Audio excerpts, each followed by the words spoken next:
I'm Bob Short, and this is Reflection on Georgia Politics, sponsored by the Institute for Continuing Learning, Young Harris College, and the Russell Library at the University of Georgia. We're delighted to have as our guest today Senator Nancy Schaefer. Senator, welcome. We're delighted you're here. Thank you very much. I'm pleased to be with you. Well, thank you.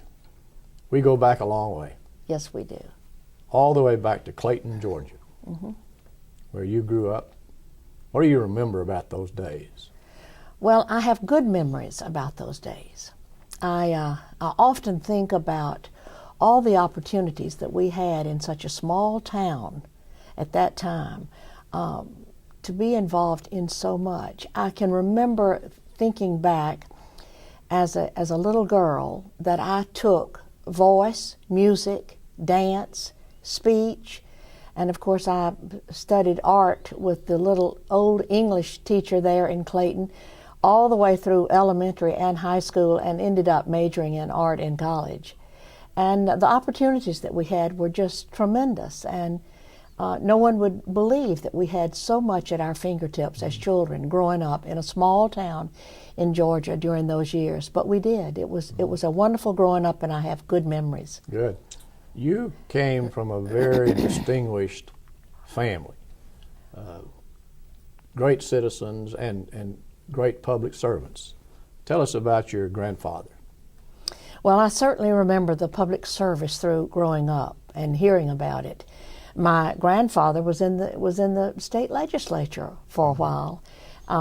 Will Smith there in Rabun County. He was the coroner and an attorney, and worked very hard in those days and really cared about Rabun County and the prosperity in Rabun County and the people who lived there. My father, Lamar Smith, was also an attorney. My grandfather wanted him to become a doctor and come back to Rabun County and serve the community, and he got to Mercer University thinking that that's what he was going to study and to become. And when he got there, there really was no one there to welcome him, and it appeared that no one really seemed to know that he was coming. And he got on a bus with all of his belongings and rode the bus to Athens and enrolled in the University of Georgia, and then called his dad and told him where he was. And of course he studied law. As a matter of fact, he was the first in his class in the law school at the University of Georgia. And he was always involved in public service also. So I'm very proud of both of them. I'm sure they had an influence on your decision to become a public servant. Oh, I'm sure they did. There's no question about it. It just kind of is in your background, and it's there, isn't it? It is. You're senator now from the 50th district. That's right. Tell us a little bit about your district. Well, my district is quite large, really. It's 8 counties, from Towns County, Rayburn, Stephens, Habersham, Banks, Franklin, all the way down to Hart County, and then I have a portion of White County. So it's a right large district, but it's a wonderful district, grand people. It's a conservative district, mountainous district, beautiful part of Georgia. I say all the time that I have the prettiest district in the state of Georgia to represent, and I really believe it. There's nothing like Northeast Georgia to me, and so it's been a pleasure to represent those constituents. I know that you're very good at keeping in touch with your constituents. What is their thinking about government and politics and the state of the nation?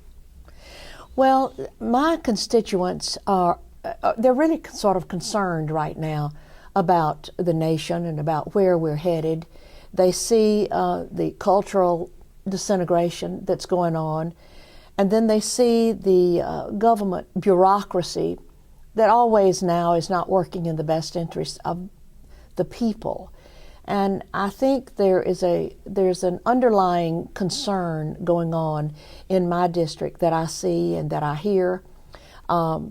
I've just been recently working and sent out a white paper on the corrupt business of child protective services, and that is a bureaucracy in itself. that is not really caring for the poor and for our children. And this is kind of the direction that our bureaucracies, our government bureaucracies, are taking, where they're not so interested anymore in the individual person. And when you have that going on, plus a disintegration of our culture and our morals and our nation, it doesn't make for a good situation. And there's some concern there for that. Well, I was going to ask you about that. You've been very active in that field. And in fact, you made some recommendations to the state government to solve some of those problems. Can you talk to us a little bit about that? Well, you're talking about the Child Protective Services. Yes. I did make some recommendations, and the paper that I wrote on the issue was pretty scathing paper, but I had been studying and doing research on this issue for 3 years, and I've been in touch with just hundreds and hundreds and hundreds of families who've had their children taken away from them for no cause. But because of federal incentives, financial incentives that keep pouring into the state of Georgia and into all of our other states, it has turned into a business. Child Protective Services, we call it DFACS in Georgia. It's called, it has different names in different states, but it has turned into a business. And this past year, I just was stunned to find out that we even had some departments in some of our counties that had quotas, that they needed X number of children to meet the budget, and this just can't be. And once I sent the paper out, it hit the internet, which I didn't expect. But now we have heard from every state across the country and in some foreign countries, and we have done our best to answer these people and answer the emails and letters and calls. And that's one of the reasons that I would like to get to Washington, is I would like to see those federal financial incentives that created this program that every time you adopt a child out, you receive a bonus, $4,000 or $6,000, or if it's a special needs child, $2,000 or $3,000 more. That begins to add up and becomes very appealing to Child Protective Services. And I would like to see those acts abolished on a federal level. Before we get into politics, let me ask you if you will talk to us a little bit about your Family Concerns organization and your work worldwide on those issues. Well, Family Concerns was birthed out of my being invited to head up the Constitutional Liberties Rally in Atlanta many years ago, actually in 1986. And I went on to that program, and I served in that capacity with the Constitutional Liberties Rally for the state of Georgia, and it was held in downtown Atlanta, this huge rally. The rally was carried via satellite into many different cities across the United States to try to encourage people to go to the polls and vote, to be involved, and to promote liberty and justice in the United States. Well, that was the first time that I had ever seen just hundreds upon hundreds upon hundreds of citizens of the United States that not only did not go to the polls to vote, they were not even registered. And it really had a bearing on me, and I knew that we could not go forward as a country, we could not support our families this way, and that was the beginning of my organizing and starting Family Concerns, Inc. And with that, we grew and worked hard for many years. We even had a companion organization called Citizens for Public Awareness. Family Concerns was a 501c3. Citizens for Public Awareness was a 501c4. And at the same time, we opened 2 pregnancy centers in downtown Atlanta. One right in downtown Atlanta, and the other out on Martin Luther King Drive. And we had 2 pregnancy centers going where we were able to help and meet the needs of well over 5,000 women and girls. And you have worked on those programs with the United Nations. That's right. I was closely involved with the Southern Baptist Convention, and they were well aware of my Family Concerns organization, and they invited me to represent the Southern Baptist Convention and Family Concerns at several United Nations conferences in Beijing, China, in Rome, Italy, in Istanbul, Turkey, several in New York. They were quite enlightening.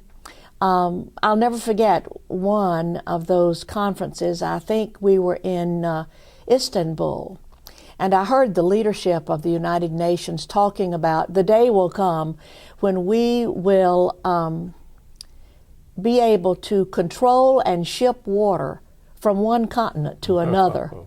And I've thought about that since in these latter months when we've been struggling with water here in the state of Georgia and the importance of water all over the country and confronting this drought that we've had here. I've thought about that.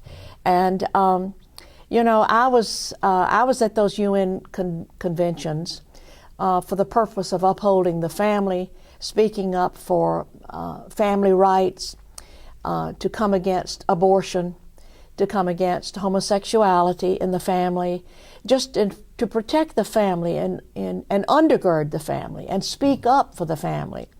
When we were in Rome, Italy,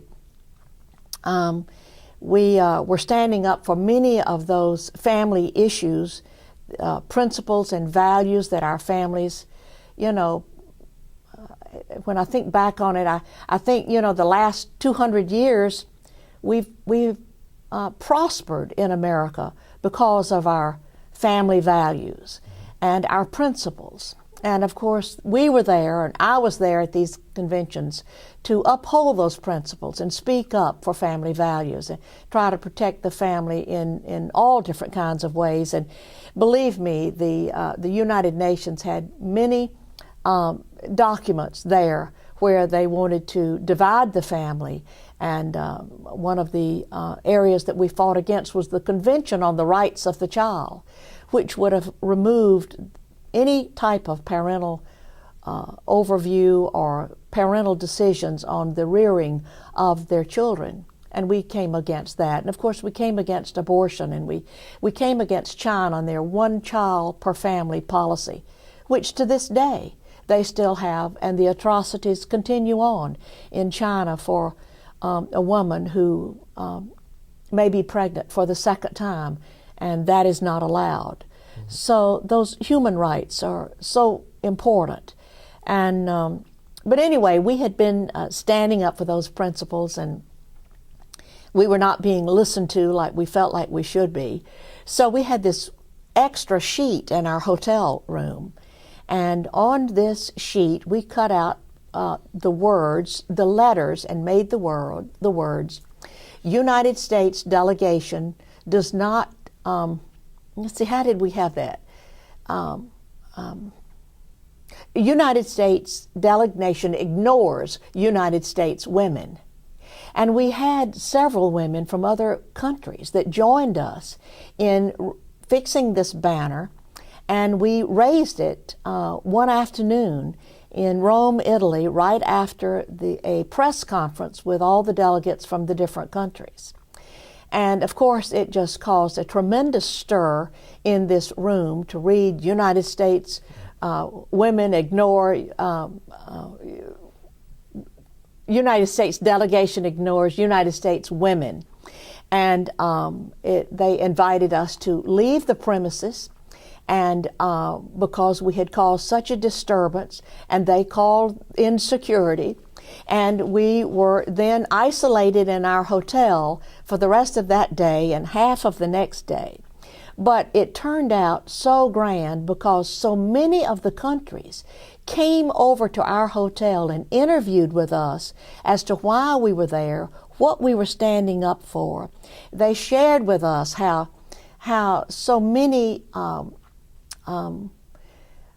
boxes that were shipped to their countries from the United States when they were begging for medicine help in those kinds of ways, that the shipments from the United States would have maybe 3 or 4 inches of medicine and things that they really needed on the top, and then from the rest to the bottom were nothing but condoms.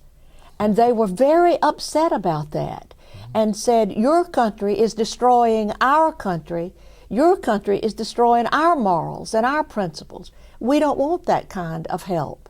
And so we really talked one-on-one, mother to mother, woman to woman, and at the end, when they voted in our favor. And the United Nations lost on a couple of those issues. So we felt like we had been real successful with our banner that we raised, even though it caused us some fear when we were put off of the United Nations property, but all turned out well. Good. Speaking of families, tell us about your family. Well, I have a big family, Bob. I have 5 children, 4 boys and a daughter. They're all great children. I'm very, very proud of them. They're young marriage. They're all raising their children now, and I have 13 grandchildren. So I have been truly blessed. My husband, Bruce Schaefer's father was a surgeon in Toccoa, Georgia, and together he and I, as we cover my district here in the Senate and North Georgia, we run into someone nearly every day that says to Bruce, your father delivered me or delivered my baby or cut on me and saved my life. And so we have a great heritage on both sides of our family. Well, the Schaefer family was very political also. Yes, Dr. absolutely. Schaefer, as I recall, was chairman of the state county commissioners. That's group. right. And Mrs. Schaefer, Orville Schaefer, Yes. who I dearly love, Right. and to whom I referred as Madam Queen, was the first director of our Department of Family and Children's Services, appointed by Governor Sanders. That's exactly right. She did a wonderful job. She was a great lady. She was. And I just, I think about that now. Here I am fighting against Child Protective Services and DFACS, trying to get them to be reformed and take them back to the days when she was head of DFACS in the state of Georgia, and what a wonderful job she did. I think often how she would turn over in her grave if she knew what I know today, and how she would certainly want me to be fighting for reform in that area right now. Well, that begs a question. Reorganization occurred many years ago, and during that process, several agencies were slapped together in what is now Department of Human Resources. Yes. Has that worked? Well, it's quite large. It's just an enormous agency. And I think right now our Governor Perdue, is sort of trying to separate some of those agencies out. Our director of DFACS is no longer there. So changes are being made in that agency. Hopefully, now that the session is over, more changes can be made and we can zero in on some other aspects of that. But we cannot be about taking children from their parents. This, to me, I sort of call this a cultural / political phenomenon that's driven by the government, that is there supposedly to take care of families and children. So it's got to change. We've got to have some real reform in Child Protective Services. We're not protecting our children, and we're not protecting our families. And and I think this has a lot to do with the cultural breakdown and the way it affects our government. If our government agencies and bureaucracies are in it just for what's in it for me, or how I can just get by along with the breakdown of our culture, then we're not helping the individual family or the individual person. So we need reform in our government, we need reform in our culture, and I think this is what Americans are being confronted with today, as where we are and what are we going to do about this situation. It affects our security and our prosperity. How about our education in Georgia? Can it be improved? Well, you know, we've had our problems in education in Georgia, and you know, as a Republican and as a mother and of 5 children and 13 grandchildren, I support choice in education. I always believe in competition. And I think when there's competition, it doesn't matter what it's in, then it improves the whole situation. So I've been in favor of the competition that we're entering into our education in the state of Georgia. I'm in favor of some of the vouchers that we're trying to make available for students to be able to get out of one school and into a better school. And so, you know, I'm for being creative with our educational system, making it as good as we can possibly make it. It concerns me that we have so many dropouts. We can't afford to have high school dropouts in Georgia or across the country, because that means that the students graduating in China and in other countries are soon going to overtake what we're producing here in the United States. Education is critically important, and our children must be educated in all of these areas, and they've got to finish high school and go on and graduate from college. So, and I appreciate what our governor has been doing in regard to trying to promote children staying in high school and graduating. Our dropout rate is not good, and it is something that we must overcome. Well, now let's reflect a little bit on politics. All right. Do you remember your first race?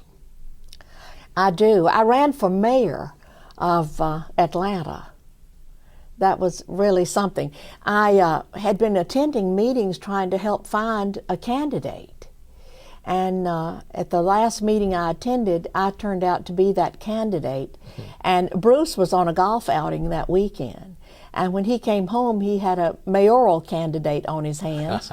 And so we really had a time. But it was a tremendous experience, just a wonderful experience. I was able to cover the entire city of Atlanta. I met lots of wonderful black pastors. And even then, when I talked about choice in education, they said, "Do you mean there could be a way to get our children out of these drug-infested schools?" And I said, yes. And I loved meeting them. I loved going all over the city of Atlanta. It was a marvelous experience. And that's when Bill Campbell was running against me at that time. And I remember how Bill kept picking up on my speeches. And he would copy what I would say. And one day after we got through speaking, I said, "Bill, I'm going to send you a bill." And he said, "Why?" And I said, "Because I'm writing your speeches." And but it was a grand experience, and I enjoyed every minute of it. Let's talk a minute now about your party choice. Like most Georgians, your grandfather, who was a politician, a successful one, your dad, yes, you know, the Schaefers were all Democrats because that's right. that was the party. Now we have no longer an emerging Republican Party. We have a very strong Republican Party in Georgia. Right. What caused you to decide to be a Republican? Well, I think as I came along, and I always respected my folks, my mom and dad, and Bruce's mother and dad, the Schaefers. We always respected what they stood for. And I think, actually, Bob, I think they stood for then exactly what I stand for now. It just somehow or another, we just shifted parties. And I began to see those in the Democrat Party that I didn't align myself with any longer. And because of that, that's why I changed parties, because I liked the platform of the Republican Party that was certainly, first of all, that was pro-life. Mm-hmm. And they kept the pro-life plank in that platform, and I was grateful for that, and in many other areas where maybe it was becoming a little more conservative. And that's why I joined the Republican Party. I think that happened to a lot of people.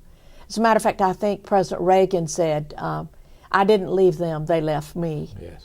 And that's kind of what happened to me. I don't think my beliefs and my principles and values are different, because I know that mine are exactly like my parents.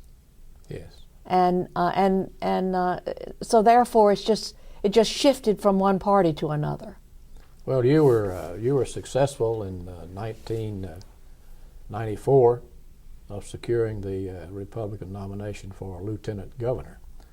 How was that race? Well, that was a fun race. That I was the Republican nominee that year, and we ran a hard race. We did not win against Pierre Howard, the lieutenant governor, but I think we gave him a good scare. Yeah. And we had a good race. We learned a lot. You learn a lot by running, and so I enjoyed that. I enjoyed that campaign, and it meant a lot to us, and it meant a lot to the people of Georgia, where I would talk about my principles and my values. Mm-hmm. So, I think you could be considered a pioneer in the Republican Party. You have been there for a number of years now. And now that the Republican Party is in control of the state of Georgia, you certainly should be proud of your activities in that area. Going forward, right, for a minute, and then we'll get back to some reflections, but going forward for a minute, you're now a candidate for Congress. That's right. I qualify in the end of this month. Mm-hmm. So, and those are our plans right now, to qualify the end of this month. And the session is over, so now I have a little time to turn to that. We were, very busy. You know what a session is like. Yes. At the Capitol. You don't have time to think. And so we are now turning our attention to that, and are planning to qualify the end of April. Have you arrived at a platform? Well, I haven't written it up yet. We're writing sort of a little overview right now of all of my issues, and we'll have them on our website soon, my views on the issues, and so we're in the process of doing that right this minute. We just got out last Friday, and we finished the session at 12:30, and I got home at very late, put my head on the pillow about 3:30, and then was supposed to speak in Rabun County the next morning at 9 o'clock. My goodness. So it was that was some tight hours together there, but I did make it, did get to Rabun County, I did speak, and so we've been now trying to turn our attention to this congressional race, and that is important to me for lots of reasons. But one of the most important reasons to me is that reason that I would like to be in Washington to see this Child Protective Services turned around and set our children and our families free from the clutches of this corrupt Child Protective Services business. Think for a moment now and tell me the brightest moment in your political career. Oh, my goodness. Well, I guess my win for governor, my win for the Senate was an exciting evening, because I had a longing to represent Northeast Georgia. I had a longing to represent Clayton, where I grew up, the people that I know, that I love, all over the mountains and the hillsides. And, I had that longing in my heart to represent them and to do everything that I could possibly do to promote Northeast Georgia. And I think that was a wonderful victory to me that night when I won the Senate race for the 50th district, because I felt like that I was representing home, and that I was representing the people that I love, and that I would do everything that I could do to help Northeast Georgia. And I've worked real hard at that, Bob. You have. What has been your biggest disappointment?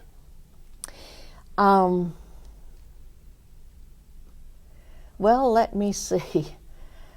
I've been so busy all of my life. I guess my biggest disappointment maybe has been introducing bills in the General Assembly and not being able to get them passed. it takes a long time to work a bill through and to get it just right, to get people both in representatives in the House and in the Senate to uphold your views on the issues that you think are important. And although I did have some success in my 4 years in the Senate representing the 50th District, I would like to have gotten a few more bills passed that I cared very deeply about. And I think that's a disappointment for most every senator and representative down there, when they really pour their heart into legislation and work hard to get it passed, and then it just doesn't get through. I think that's kind of a disappointment. Mm-hmm. Looking ahead. Yes. It's either Washington or back home. That's right. What if it's back home? Well, that would be fine. You know, Bruce and I probably would enjoy a few days without a schedule and without an appointment the next morning real fast, you know. We probably would enjoy that and would just consider it a blessing. We pray very much about our undertakings. Mm-hmm. And we have prayed quite a lot about my run for this congressional seat. Mm-hmm. And if it is not the will of the Lord, we don't want to be in there anyway, because, you know, to be out of kilter there would not make it successful. So we have prayed about being in the center of His will as we enter into this. And, you know, this is the 1st of April. We don't qualify till the end of April. So, you know, our plan is to qualify, but anything could happen between now and then. And we're always open and we're listening. Okay, it's day one in Washington. What does Congressman Schaefer do? Well, you know, I have some friends that are congressmen in Washington and that I talk to quite a lot. And I think that I would work well with them. I don't feel like I would have a problem working with our congressional delegation. I think we're sort of on the same page with a lot of issues. So, and I have a lot of friends in Washington. I have a lot of 501c3 organizations that are there that have supported me through the years, actually. And so I feel like that I would blend in and get off to a good start quickly. Good. Do you have any preferences when it comes to committees?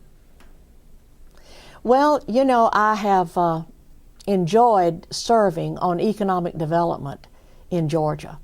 It just has been a grand experience for me. I think I have a lot of that within me that I didn't know that was there, that I like to get out and work toward economic development for our people. That's why I have worked so hard on that visitor center in Tallulah Falls, is because I would like to see tourism boom in Northeast Georgia. It's important to Northeast Georgians, and I'm concerned about the job element across the country for our middle class Americans, and I think jobs are important, and that's another reason why I'm so interested in economic development, is that we can protect our jobs and not send them all offshore, but protect our jobs for our people living in the United States.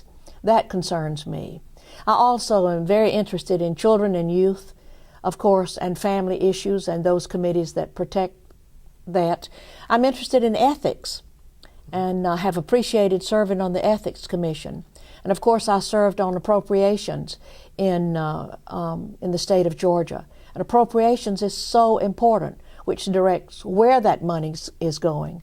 And we need efficiency and integrity in the Committee on Appropriations. And so I would be interested in serving in those capacities. I'm also interested in security and Homeland Security, and would be interested in serving there. Senator, what in your opinion has caused this great surge towards Republicanism in Georgia? Well, Bob, I think it goes back many years, and the shift was just gradually made. I do think social issues had a huge bearing on this, because those were your everyday Americans going to the polls to vote what they cared about.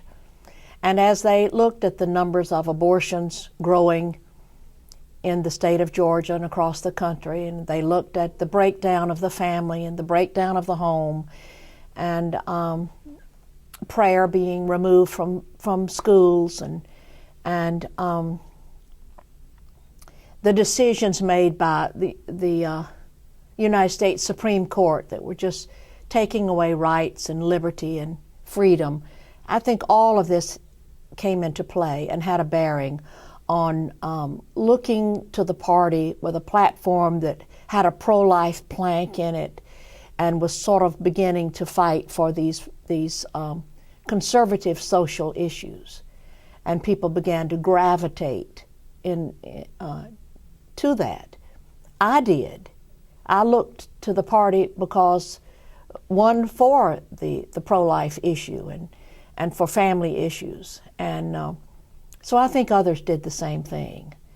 And it grew until the Republican Party became stronger and stronger. And as I said before in our interview, a lot of those values and principles were the same values that my parents had as Democrats years before this. So it's just been a shift there in issues, I think, and the party that showed the stronger attempt to answer some of these questions on social issues that emerged as being the stronger party at that time, and more people gravitated then to the Republican Party. I would think that had a strong bearing on the shift between one party to the other. Then, of course, now today we're looking at Homeland Security, and we're looking at lots of other issues that are tied in together with our government and prosperity and so much more. But the social issues, I think, brought out those voters. As you know, we do not have voter registration in Georgia. Should we? Party registration. We're not required to register as a Democrat or a Republican or an independent. Should we do that? Well, there are times when I really think that we should, because one party can elect the candidate for the other party without having party registration. And that has happened. And that has happened. That can happen again. Mm-hmm. And I have seen it happen. So that is not a comfortable feeling. You're running as a candidate that believes one way, and you're appealing to your Republican constituents or your Democrat constituents, and these are your views. Without registering with one party or the other, then that whole party can go over and elect the candidate of their choice. Mm-hmm. And I don't think that's real good. I'd like to see that changed. How would you like to be remembered? I would like to be remembered as a great mother and a wonderful grandmother, and a good wife also. Right. That's number one with me. And much of what I do, I think about my children and my grandchildren and all of our grandchildren and what they're going to face in the years ahead. That's why I want to see us get our moral compass back in line and protect our culture, protect our prosperity here in our country, so that we do have something to leave to our children and grandchildren that we can be proud of. Well, you've been a great public servant. Thank you. And we appreciate you with us today. Thank you. It's my pleasure to be here, my pleasure to be with you. Good. Thank you. Thank you so much.